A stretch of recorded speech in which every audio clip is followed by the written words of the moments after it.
السلام عليكم ورحمة الله تعالى وبركاته.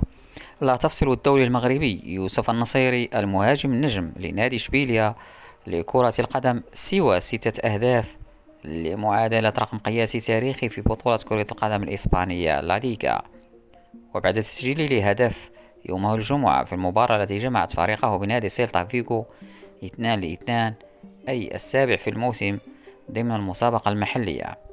وبذلك أضحى اللاعب الذي يبلغ من العمر 25 عاما يمتلك رصيدا من 52 هدفا في الليغا، ويواصل مشواره نحو تحقيق الرقم القياسي التاريخي لإنجازات لاعب مغربي في إسبانيا، والذي يظل موقعا باسم الراحل العربي بن بارك.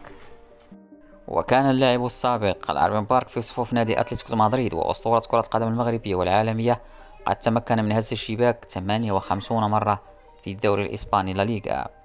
وأضحى يوسف النصيري يمتلك الآن 52 هدفا في الدوري الإسباني، والتالي أحرزها تحت ألوان كل من مالاغا 5 أهداف، وليغانيس 13 هدفا، وإشبيليا 34 هدفا.